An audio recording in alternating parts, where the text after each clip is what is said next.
What if one of the most powerful armies in the world walked into a war it had already lost without realizing it?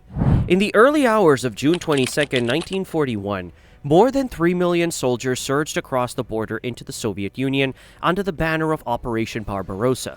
It was the largest land invasion in history, planned as a rapid campaign that would destroy Soviet resistance in a matter of months. German leadership believed the Red Army would collapse quickly, just as other European armies had done before it.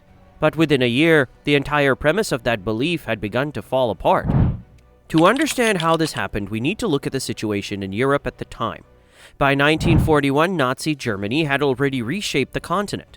Poland had been defeated in weeks. Denmark and Norway had fallen. France, one of Europe's strongest military powers, had been overrun with stunning speed. These victories reinforced confidence in German strategy, especially the use of fast, coordinated attacks designed to break enemy defenses before they could stabilize. At the center of this expansion was Adolf Hitler. His long-term vision extended far beyond short-term military success. He wanted territory in the east, access to agricultural land, and control over resources such as oil and minerals. He also saw the Soviet Union as an ideological enemy that had to be destroyed. On the other side stood the Soviet Union, led by Joseph Stalin. The country was vast, stretching across 11 time zones, with enormous natural resources and a large population. But its military had been weakened by internal purges, which removed many experienced officers.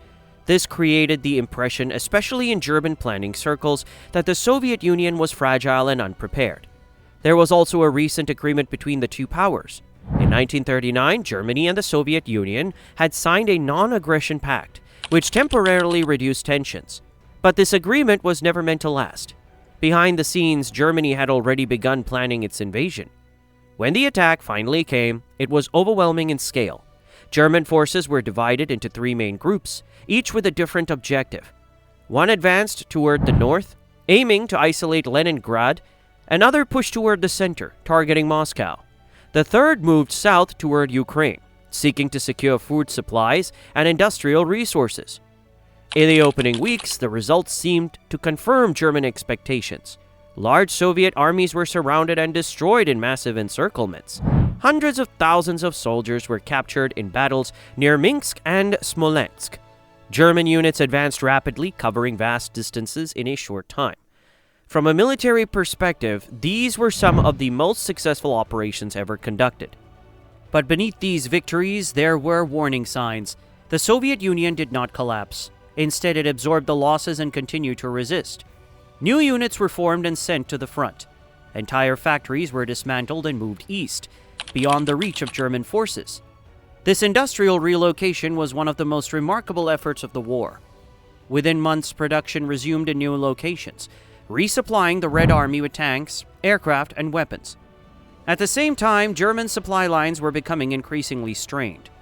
The distances involved were far greater than anything experienced in Western Europe. Roads were often unpaved, and rail systems used a different gauge, which meant German engineers had to convert tracks before they could be used.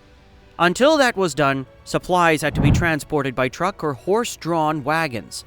This is where a lesser-known detail becomes important. Despite its modern image, the German army relied heavily on horses. Hundreds of thousands were used to move supplies, artillery, and equipment. These animals required food and care, and they suffered greatly in harsh conditions. As losses increased, the effectiveness of the supply system declined. Fuel shortages became more frequent, ammunition delivery slowed, food supplies were inconsistent. The further German forces advanced, the harder it became to support them. Another issue was the lack of a clear strategic focus. German leadership could not agree on what mattered most. Some believed that capturing Moscow would deliver a decisive blow. Others argued that the economic resources in Ukraine were more important. Hitler often shifted priorities, redirecting forces from one objective to another. One of the most significant decisions came in late summer 1941. Instead of continuing the direct advance toward Moscow, German forces were diverted south to encircle Soviet armies in Ukraine. This led to another major victory, with hundreds of thousands of prisoners taken, but it also delayed the push toward the Soviet capital. By the time the advance on Moscow resumed, the situation had changed. autumn brought heavy rains, and with them came the Rasputitsa. Roads turned into deep mud, making movement extremely difficult. Vehicles became stuck, and supply delivery slowed even further. The speed that had defined German operations was gone. Then winter arrived. German planners had not prepared for a long campaign. Many soldiers lacked proper winter clothing. Equipment was not designed for extreme cold. Engines failed to start, weapons malfunctioned, frostbite became a serious problem. At the same time, Soviet forces were better equipped for winter conditions. Fresh troops, including divisions transferred from Siberia, were deployed to defend Moscow. Intelligence reports had indicated that Japan was unlikely to attack the Soviet Union in the east, allowing these forces to be moved west. In December 1941, the Red Army launched a counteroffensive.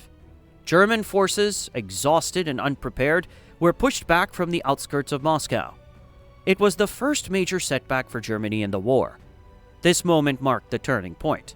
The idea of a quick victory had clearly failed. There were other factors that made the situation worse. German occupation policies were extremely harsh. Civilians in occupied areas were subjected to violence, forced labor, and severe shortages of food. Instead of welcoming German forces as liberators from Soviet rule, many people joined resistance movements. Partisan groups began to operate behind German lines, attacking supply routes and communication networks. This forced Germany to divert troops away from the front to deal with internal security. It also made an already difficult logistical situation even more unstable. Leadership decisions also played a role. Hitler increasingly involved himself in military planning, often overriding the advice of experienced generals. He insisted on holding positions rather than allowing strategic withdrawals. This led to unnecessary losses and reduced flexibility on the battlefield. At the same time, Soviet leadership was adapting. Despite early mistakes, Stalin began to rely more on his generals and allowed them greater freedom in planning operations. The Red Army improved its tactics, coordination, and use of combined arms warfare. Another important factor was production. The Soviet Union reorganized its economy to focus entirely on the war effort. Factories worked around the clock. Resources were directed toward producing tanks, aircraft, and artillery. Over time, this increased output began to shift the balance. Germany, by contrast, was not fully prepared for a long war. Its economy had not been completely mobilized in the early years of the conflict. As the war dragged on, shortages became more severe. Then in December 1941, the global situation changed even further. Following the attack on Pearl Harbor, Germany declared war on the United States. This brought another major industrial power into the conflict. Now Germany faced a war on multiple fronts, against enemies with vast resources. Looking at all of these factors together, it becomes clear that the failure of Barbarossa was not caused by a single mistake. It was the result of several interconnected problems. There was the initial underestimation of the Soviet Union. There was the lack of a clear strategic objective. There were logistical challenges that grew worse over time. There was the impact of weather and terrain. There were ideological policies that created resistance instead of cooperation, and there were leadership decisions that limited flexibility. Historians continued to debate which of these factors was most important. Some argue that capturing Moscow early might have changed the outcome. Others believe that the logistical challenges made success unlikely from the start. There are also those who emphasize the resilience and adaptability of the Soviet Union as the key factor. What is clear is that the assumptions behind the invasion did not match reality. Germany expected a short campaign. Instead, it found itself in a prolonged war of attrition. By the end of 1941, the situation had fundamentally changed.